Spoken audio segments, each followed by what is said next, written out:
Assalamualaikum warahmatullahi wabarakatuh. Perkenalkan, nama saya Safira Nuraini. Pada kesempatan ini saya akan menjelaskan mengenai keluarga tumpuan harapan. Yang pertama itu pengertian keluarga. Keluarga adalah perkumpulan dua atau lebih dari dua individu yang mereka itu terikat hubungan darah, hubungan perkawinan atau pengangkatan, dan mereka itu hidup dalam satu rumah tangga dan saling berinteraksi satu sama lain dan dalam peranannya masing-masing, dan menciptakan serta mempertahankan suatu kebudayaan.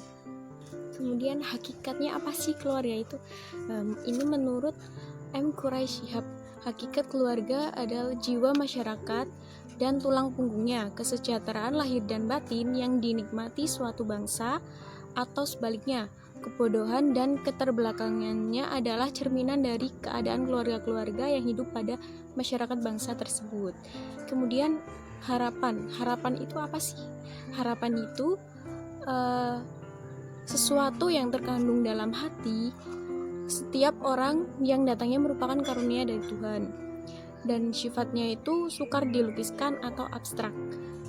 Islam telah mengajarkan perihal berharap kepada Allah dan berprasangka baik kepadanya. Dan itu ada pada Quran Surat Al-Insyirah ayat 8 yang artinya, dan hanya kepada Tuhanmu lah engkau berharap. Selanjutnya, keluarga adalah tumpuan harapan.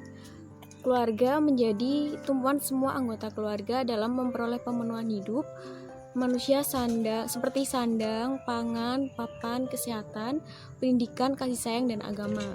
Keagamaan dan kepatuhan pada ajaran agama itu berawal dari keluarga. Orang tua juga harus memastikan anaknya itu dalam keadaan sehat dan aman.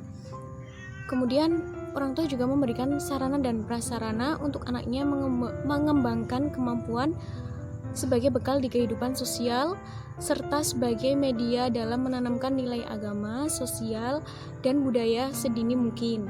Jadi orang tua itu memberikan kasih sayang, penerimaan, penghargaan, pengakuan, dan arahan kepada anaknya. Selanjutnya itu dalil keluarga sebagai tumpuan harapan. Itu ada pada surat At-Tahrim ayat 6. Bismillahirrahmanirrahim.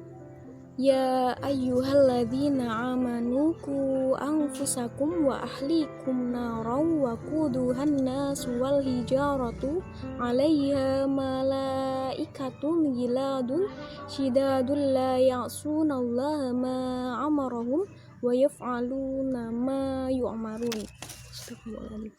Yang artinya, hai orang-orang yang beriman, peliharalah dirimu dan keluargamu dari api neraka yang bahan bakarnya adalah manusia dan batu, penjaganya malaikat-malaikat yang kasar, yang keras, yang tidak mendurhakai Allah terhadap apa yang diperintahkannya kepada mereka dan selalu mengerjakan apa yang diperintahkan.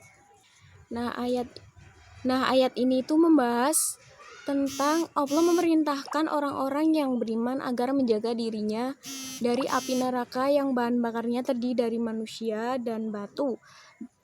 Caranya itu dengan taat kepada Allah, taat akan perintahnya. Kemudian mereka juga diperintahkan untuk mengajarkan kepada keluarganya agar taat dan patuh kepada Allah.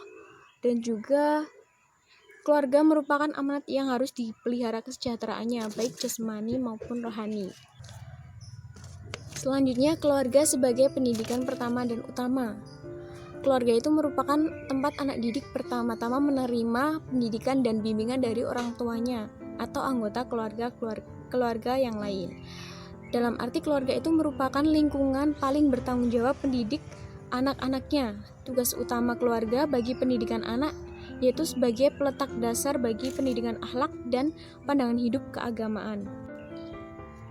Dalam pendidikan Islam, ketauhidan harus ditanamkan kepada anak sejak usia dini.